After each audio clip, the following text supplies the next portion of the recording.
when it's just the vertical wells. So based on that, I would be wary of that as well.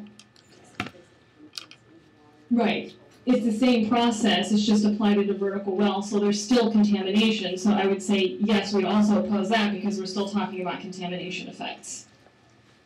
Are we in agreement? Yeah. We just opposed hydraulic fracturing. Okay, very good. We are in agreement. Okay, good. Let me say a few more things, and then I want us to open this floor for discussion. I'm going to share with you my ideas about how to move forward on this, and I will get your ideas. Two main things right now in the next 3 to 4 weeks. I think we need to do a massive education campaign for the people and the residents who live in these counties. Saline, Wright, Hamilton, Wayne. For the group that wants to meet right after this, I want to put together a professional brochure. I want to figure out some venues and some dates. We can talk about canvassing. We want to get really specific about how to reach out to our residents in these counties. I think it's very important to make the distinction. I think we take a protest to Springfield. They need to hear us loudly. I think this is my idea, and I want to hear yours too.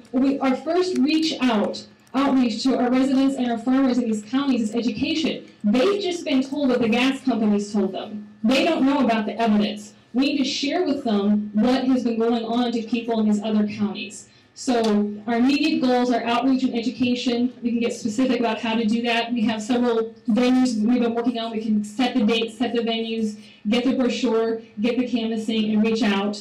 One idea I had was to maybe just throw a really nice big picnic. Informal, come meet everybody, here's some information, we can brainstorm on that. The other thing we can do in every county is start to put serious pressure on our local officials and our county officials to say we need to stop.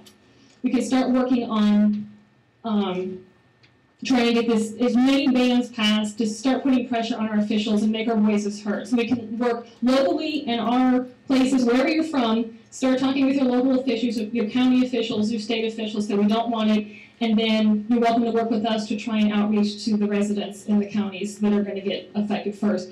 I believe so sincerely in my heart that the best thing we can do initially here is education, because they don't know what's coming at them. Can I tell you how to contact county people? Please. Yeah, come on up, because they're listening to us outside. That's awesome. Yeah. The question is, for those outside, how do we contact county officials? Hi, I'm Julie Peterson. I represent District 5. If you have your voter registration card with you, would you get it out and see what district you live in? I don't see a lot of or maybe you already know. Right? We have 14 people on the board. There are 2 from each district. We have a county website, Jackson County, Illinois. Our emails are listed. If you would like to contact us, email the persons from your district. If you want to email everyone, you may, but I would start with your district, and I will first report back on what I'm hearing and share that with the board. Anything else I can do for you? You had somebody who live in District 5? Yes. Does the county have the ability to ban fracking within its geographical boundaries? Does the county have the ability to ban fracking in its county? I will ask them that. I kind of doubt that they have anything like that on the radar, but I will ask them that. I'll go to the land use meeting, see what they say. The county board meets once a month, although it has met in special session quite a bit this year because of the nursing home issue. And then we have various committee meetings throughout the month. Those are all posted in the paper. They're also posted on the website. Any other questions? Are you the only county member here? Are you the only county member here? I haven't seen anyone else. No, John Riggleman's here. Hey, John! Hey, John. Yay, he's also District 5. Go District 5. Thank you. Julie? Yes, hi, Barb. Hi. Yes, we've heard that the city of Carlisle banned fracking in the city, and it was upheld by a judge. Okay, Barb McCassin has reported that the city of Carlisle has banned fracking, and it was upheld by a judge. Okay. Thank you.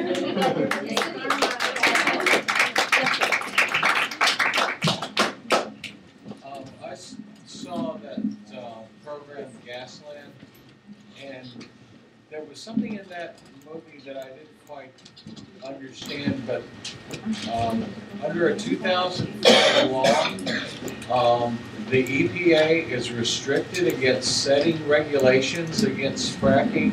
The question is, in the movie Gasland in 2005, the EPA set some regulations. Or the law, the Energy Act of 2005. Yeah, this is really important to know. Yeah. Why there's absolutely none regulation. Yeah. The 2005 energy bill specifically exempts hydraulic fracturing from any federal oversight whatsoever. It's exempt from the Safe Drinking Water Act, it's exempt from the Clean Air Act, the Clean Water Act, and other federal regulations. So the EPA does not federally regulate hydraulic fracturing. That's a major problem. And it's indicative of how this whole process got started. There's significant evidence the 2004 EPA report on hydraulic fracturing was actually manipulated. The data raising safety questions in the first draft was actually removed from or ignored in the final draft. And according to EPA whistleblower Weston Wilson, that was by a group of people with ties to industry. I have a question for a city council member here. How many city council members are actually present? Okay, thank you, Jane.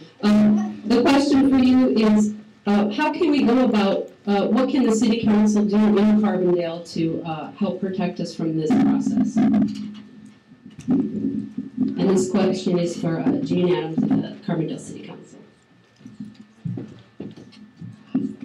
I doubt very much that Carbondale will be faced with this because this is not an area where there is any, to my knowledge, any significant amount of oil, gas, or coal, which tend to come together. And I don't think Union County will be faced with it either.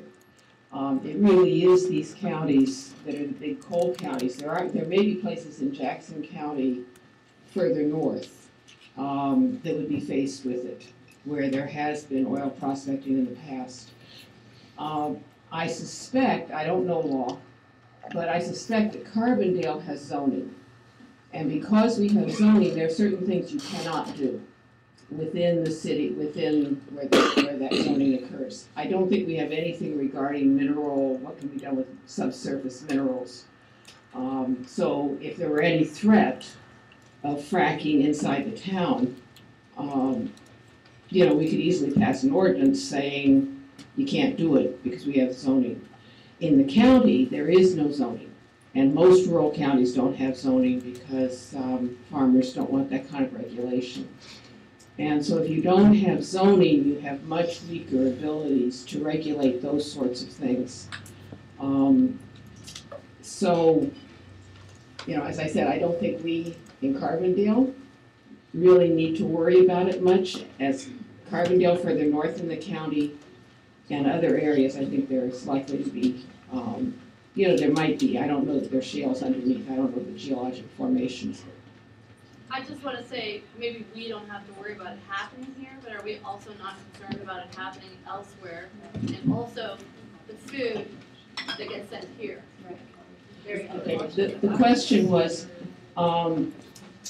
even though we may not be affected directly here in Carbondale, aren't we all affected in a broader sense, and what about the food that comes in? And as citizens, we're absolutely concerned. And, it's something to be concerned about as citizens of Illinois, as citizens of the United States.